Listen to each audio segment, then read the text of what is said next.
So I've covered the Jewish question. I've covered the trans question. I'd like to talk a little bit about a man named Matt Walsh. Now, a lot of you are familiar with Matt Walsh because if you're a fan of me, you may well be a fan of him. Matt Walsh is a well-to-do, well-meaning, intelligent individual who recently produced a movie called What is a Woman? If you haven't seen What is a Woman, despite Matt Walsh subtly insulting me, I will tell you to go and watch it. I think it's a very great piece of film. It's a very great idea. But Matt Walsh had some relatively unkind words, and I think untrue words to say about my brother recently. And I'd like, because I know Matt Walsh will eventually see this, to correct him because I admire his work, in short. And I don't want him to get the wrong idea about me because it's very easy when you listen to the mainstream media and the tabloids and the headline news to get a bad idea or a wrong idea about exactly who me and Andrew are and exactly what it is that we represent.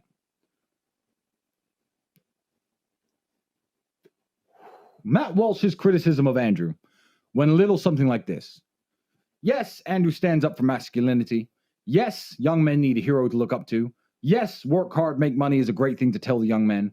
Yes, training is a good thing to tell the young men. But Andrew's wrong because the future depends on people like me having my wife and my kids. And me and my wife are a married couple and we have kids, and the strong family unit is the only thing that's going to fix society. And Andrew Tate just wants to run around having sex with a bunch of beautiful women, and that's not going to fix society. Okay, one, Matt has fundamentally misunderstood what mine and Andrew's family unit is and what mine and Andrew's family unit means. I would argue to Matt, because he probably will see this, and I have nothing against him. I'm making this very clear. I don't want anyone insulting the guy. That my family unit is much stronger than his family unit. So here's the way I operate, and here's the way that men like me operate. It's certainly the way that lots of people in the Arab community operate. It's certainly how a lot of people in Japan operate, how a lot of people in India, Pakistan, Bangladesh operate. This is not something that I have made up. This has been the way for humanity to propagate the entire world. Because before civilization, before farming and supermarkets and money, people lived in the family units like the ones I have. So let me take two hypothetical family units. I'm not going to take me and Matt Walsh because I don't actually like talking about people's families, and I think that's very a mean thing to do. Even though he did it to me, kind of. I'm going to let it slide. Let's talk about two hypothetical people. One person believes what Matt Walsh believes. He's married to his wife. He has his 3 kids. He's a good Christian man, and he's raising them as best as he can.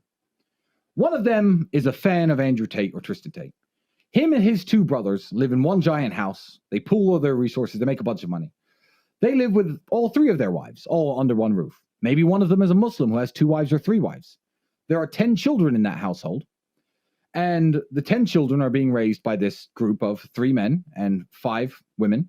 Everyone knows who their 2 parents are. There's nothing degenerate or weird about it. But one is a family unit, as Matt describes, and one is a clan. Now, if we talk about the clan versus the American Christian family unit, I would argue that although Matt Walsh seems very happy with his wife and his kids, and I'm sure he is, and I wish him all the best,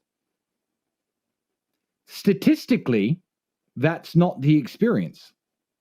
Statistics are against Matt's model because this usually fails.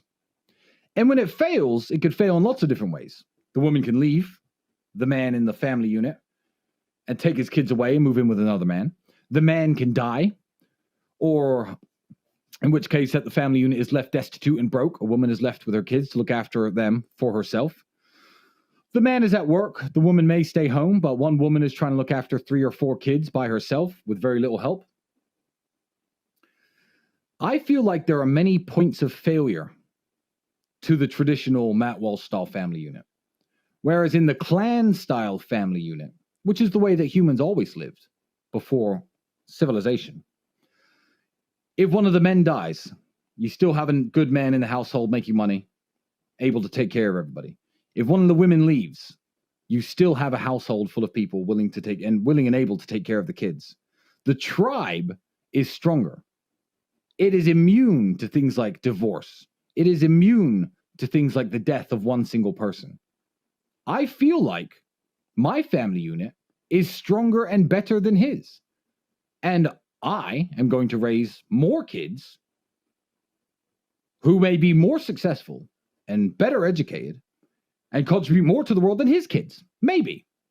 But, to say Andrew Tate just wants to run around and have sex with girls on a yacht, you've watched one video of him on a yacht, of which none of the women there I think he was even having sex with.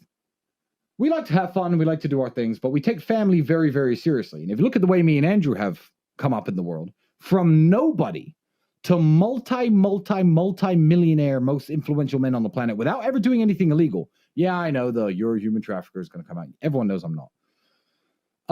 I believe that me and Andrew sticking together as a clan has been very, very successful. And I think that Matt Walsh would be more successful today if he had a brother who he worked together with and lived together with and helped raise his children and whose kids got along. That would be wonderful. So I would argue that my family unit is better.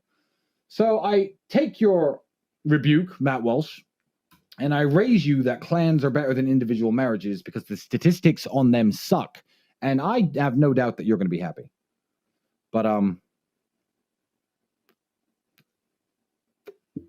maybe come and see how I live, maybe, before you shit on it.